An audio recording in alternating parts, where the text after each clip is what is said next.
Welcome to Edufly with Nancy Gupta. इस lecture में हम पढ़ने वाले हैं history chapter number 3 that is Nazism and rise of Hitler. और अब तक हमने जितना भी डिस्कस किया वो हमने डिस्कस किया है अब तक के वीडियोस में कि क्या सिचुएशन थी जर्मनी की, what were the situations of the war, effects of the world war number 1, कौन जीता कौन हारा, हारने के बाद क्या क्या उसने फेस किया। अब जो आपके पूरे स्टोरी का जो हीरो है वो हीरो की आज हो रही है एंट्री, दैट इज हिटलर। और हिटलर के बारे में हम बहुत कुछ पढ़ेंगे आज। ये जो हमारा लेक्चर है, आज का जो हमारा वीडियो है, वो पर्टिकुलरली सेंट्रलाइज्ड है हिटलर पर। ठीक है, हिटलर कौन था, कब उसने क्या किया, उसका क्या सोच था, क्या इंटेंशन था, कैसे वो राइज अप हुआ, ये बहुत सारी चीजें पढ़ेंगे। बहुत ध्यान से समझिएगा क्योंकि हिटलर जो कि सेंटर रोल है उसको अगर आप कनेक्ट कर पाएंगे खुद से और आप उसको बेहतर समझ पाएंगे तो आपके लिए चैप्टर में आसान हो जाएगा आगे चीजों को समझना।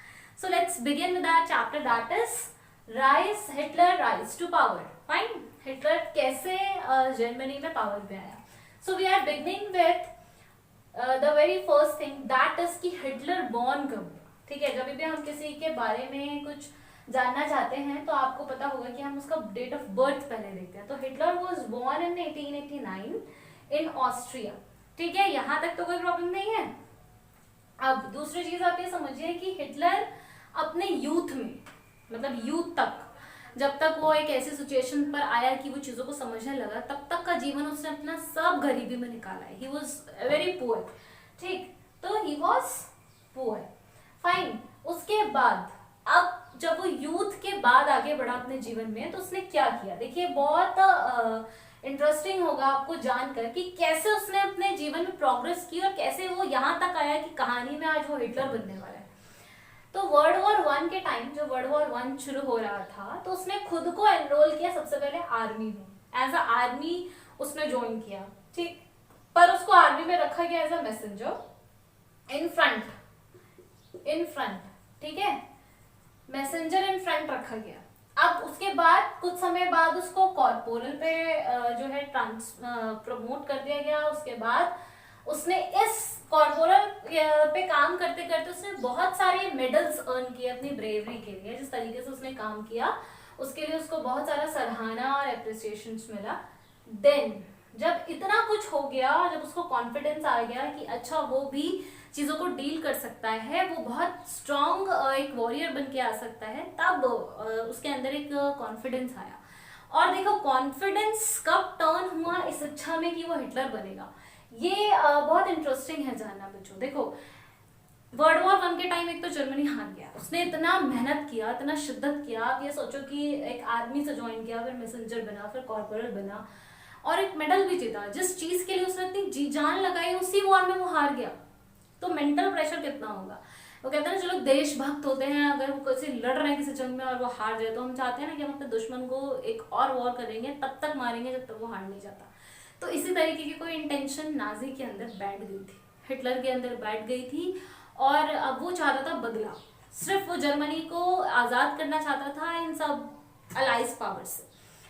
फिर धीरे धीरे जब वॉर कंपनसेशन पड़ा जर्मनी के ऊपर, वॉर कंपनसेशन मुझे उम्मीद है आपको याद होगा, गिल्ट कंपनसेशन जो हमने पढ़ा है, वॉर गिल्ट जो दिया गया था।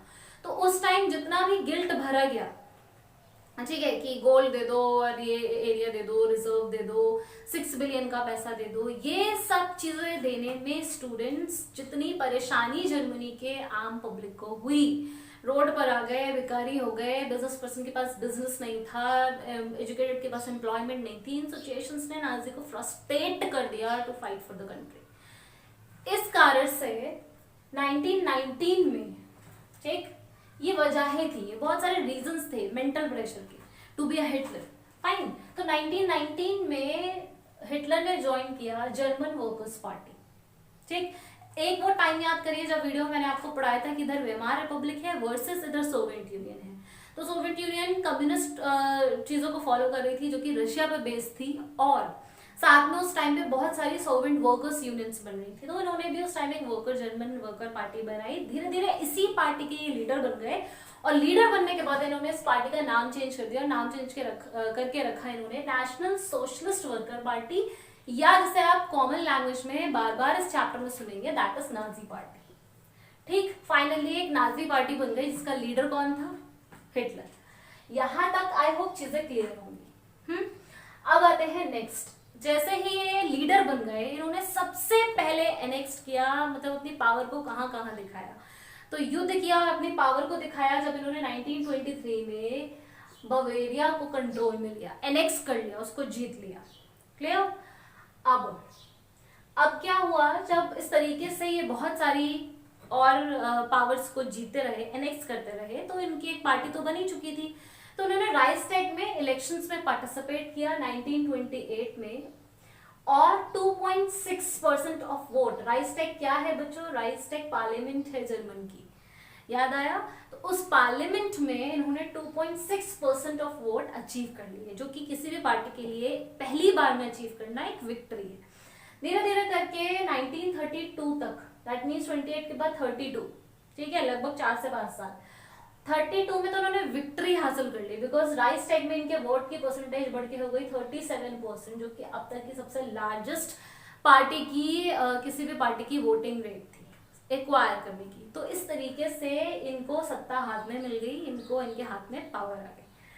अब हम पढ़ेंगे कि पावर आने के बाद चीजें कैसे बदली। देखो, ये जो नाजी थे, जो कोई नेता होता है, कोई पार्टी होती है, वो पब्लिक उसका हथियार होती है, ठीक है। आप देख ही रहे हैं आजकल की क्या सिचुएशन है, पब्लिक फेवर कर रही है बीजेपी को, तभी तो उसके लीडर जो है प्राइम मिनिस्टर मोदी, उनकी बातों को लोग सुन रहे हैं, उनको फॉलो कर रहे हैं, सपोर्ट कर रहे हैं, तभी तो चीजें उनके फेवर में जा रही है।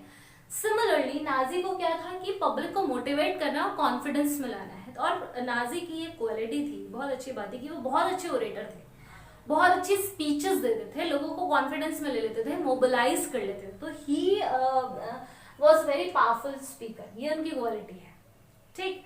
क्योंकि वो उस तरीके से जब लोगों को इकट्ठा करके डेमोन्स्ट्रेशंस करते थे, बातें करते थे, लोगों को समझाते थे, तो लोग उनकी बातों में बहुत अच्छे से आ जाते थे। और जिस वक्त भी वो ये सब चीजें कर रहे होते थे ना, डेमोन्स्ट्रेशन कर रहे होते, मीटिंग या प्रोसेशंस कर रहे होते थे, उस वक्त उनके साथ लगा होता था उनकी पार्टी का झंडा। कैसा था फ्लैग? नाजी पार्टी का फ्लैग रेड कलर का बैनर था और उसके ऊपर स्वास्तिक बना था। ये सबसे बेस्ट पार्ट है, स्वास्तिक यानी कि एक इंडियन सिंबल है। इस तरीके से ये नाजी पार्टी का फ्लैग था, और हमेशा नाजी पार्टी का झंडा, और उसके बाद हिटलर की बातें सुन के, स्पीच सुन के, और उससे मोबिलाइज होके लोगों की तालियों की गड़गड़ाहट, ये थी इनकी मोटिवेशन, ये थी इनके पार्टी के हिटलर को फॉलो करने की इंस्पिरेशन, ठीक। अब इसके बाद अगर आप आगे बढ़ोगे तो यू कम टू नो कि जब ये थे, मतलब डेमोन्स्ट्रेशंस में थे, मीटिंग्स में थे, तो उन्होंने लोगों से कुछ ना कुछ तो कहा होगा ना कि उन्होंने वोट किया। क्या कहा, ऐसा क्या कहा कि लोग मोबिलाइज हो गए, which is a very important question and very good question also. तो इन्होंने क्या किया, उन्होंने लोगों से प्रॉमिस किया कि वो जर्मनी को बहुत स्ट्रॉन्ग नेशन बना देंगे, वर्ल्ड का स्ट्रॉन्ग नेशन बनाएंगे।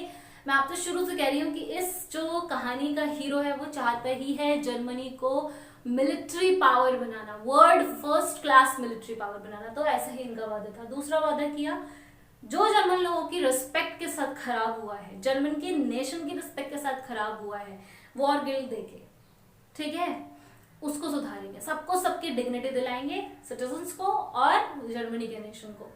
तीसरा वादा इन्होंने किया एम्प्लॉयमेंट का। सबसे बड़ी प्रॉब्लम थी जो कि ये हाइपर इन्फ्लेशन से आ गई थी कि लोग बिल्कुल बेरोजगार हो गए थे, बिजनेस वालों के बिजनेस ठप हो गए थे। यूएस की करेंसी फॉल, जो वो वॉल ऑफ स्ट्रीट क्रैश होने से जो सिचुएशन क्रिएट हुई, इन्होंने कहा कि वो उसे बदलेंगे, बहुत सारी एम्प्लॉयमेंट अपॉर्चुनिटीज क्रिएट करेंगे और सबको जॉब देंगे। Then weed out foreign influences, ये इनके मन में बहुत ज्यादा गहरा बैठा हुआ था कि फॉरेन इन्फ्लुएंसेस को बाहर निकाल के फेंकना है। फॉरेन इन्फ्लुएंसेस मतलब अमेरिका, ठीक है। ये लोग जो कॉन्स्पिरेसी कर रहे हैं, ये वर्ड एनसीईआरटी में लिखा है कॉन्स्पिरेसी।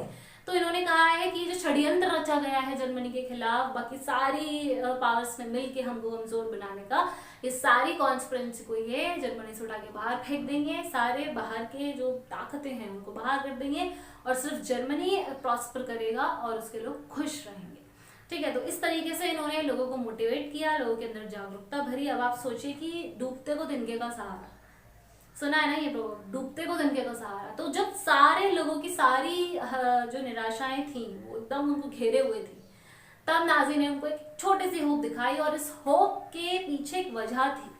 इस होप का ग्राउंड था, ग्राउंड ये था कि वो भाई वॉर करके बहुत सारी कंट्रीज को एनेक्स कर चुके थे। ग्राउंड ये था कि उन्होंने राइस टैग में अपनी पोजीशन बनाई। ग्राउंड ये था कि उनको मेडल्स मिले हुए थे लड़ाई में, तो लोगों को लग रहा था हाँ ये कह रहे हैं तो करेंगे, और इनके अंदर देशभक्ति का जज्बा है, ये वेमार की तरह नहीं है जो रिपब्लिक लाना चाहते हैं, ये अपने जन के लिए कुछ करना चाहते हैं। इस तरीके से इन्होंने लोगों को मोटिवेट किया, मोबिलाइज किया। ये इनका कैरेक्टर था, ये इनके ट्रेट्स थे और यही इनके फीचर्स थे। अब आगे बढ़ेंगे कि धीरे धीरे लोगों को कॉन्फिडेंस में लेने के बाद इन्होंने कैसे जर्मनी को लीड किया और डील किया। सो स्टे ट्यून्ड, और ये चैप्टर बहुत अच्छा और इंटरेस्टिंग है। किसी दिन बैठ के इसका रिविजन लेक्चर भी आएगा, वो भी सुनिएगा ताकि आपको कंफ्यूजन ना हो, स्टोरी रिवाइज रहे। ठीक है, stay healthy, stay active, bye bye.